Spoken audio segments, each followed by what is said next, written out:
Hello tout le monde, donc on va préparer qalboulouz. Donc ça se prépare en deux temps.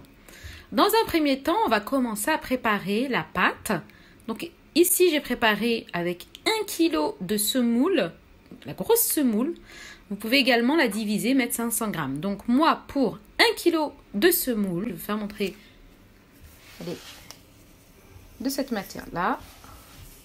Elle s'apparente un peu au couscous, mais c'est vraiment de la semoule de blé dur et c'est la grosse. Voilà.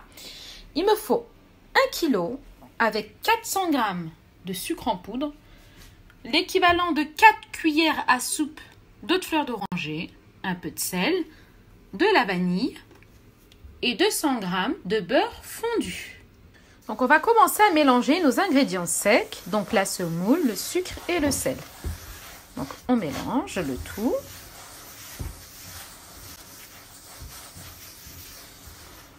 Puis, on va rajouter notre beurre.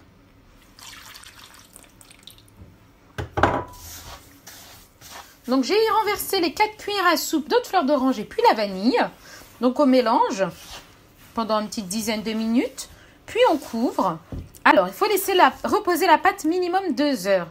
Le mieux, c'est toute une nuit. Donc, moi, je vais plutôt suivre le mieux qui est toute une nuit. Je vais la recouvrir, donc bien la cellophaner.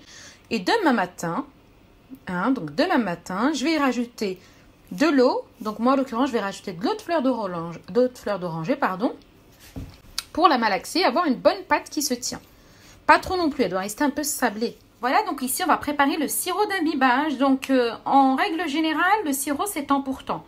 Donc, 1 kg de sucre, 1 litre d'eau, 1 verre de sucre, 1 verre d'eau. Moi ici, j'ai mis 4 grands verres d'eau plus 4 grands verres de sucre avec des zestes de citron et des clous de girofle. On va laisser infuser, épaissir environ 4-5 minutes et on obtiendra notre sirop. Hello tout le monde, j'espère que vous allez bien. Donc là, on va continuer la suite de la recette. Donc le lendemain, voici ce qu'on obtient. Donc quelque chose de dur, mais ne vous inquiétez pas. Donc on va simplement le mettre dans le robot avec 400 g d'eau de fleur d'oranger légèrement tiédie. On va mélanger donc à peu près une dizaine de minutes. Voilà, donc sur une plaque bien huilée, donc on a posé notre pâte et à l'aide donc de l'eau, donc j'ai mouillé mes mains, on étale le tout, puis on va lisser, on va rajouter un peu d'huile et on va lisser. Je vais vous faire montrer.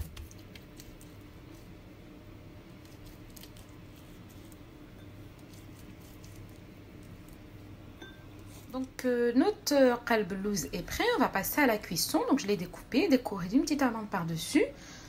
Donc la cuisson, ça va être 200 degrés jusqu'à coloration complète du qalboulouz. Il faut compter minimum 40 minutes. Notre qalboulouz est prêt, on va passer à la cuisson. Donc je l'ai découpé, décoré d'une petite amande par-dessus. Donc la cuisson, ça va être 200 degrés jusqu'à coloration complète du qalboulouz. Il faut compter minimum 40 minutes. Et voilà, donc notre qalboulouz est prêt. Donc il est bien doré. Voyez. Donc ici, on va procéder au sirop. Le sirop qu'on avait préparé la veille. Donc on va pouvoir le renverser sur tout notre qalboulouz. Donc il est primordial que notre qalboulouz soit chaud. Donc, dès la sortie du four, on l'imbibe de sirop. Voilà. Donc, sirop froid, qalboulouz chaud. Voilà, on l'imbibe bien jusqu'à le noyer totalement du sirop. Donc, vous voyez, le qalboulouz a bien absorbé le sirop. Donc, on tapote. C'est mouillé. Donc, il est bien gorgé de sirop. Et là, on peut le laisser toute une nuit ou toute la journée. Là, en l'occurrence, vu que je l'ai préparé ce matin.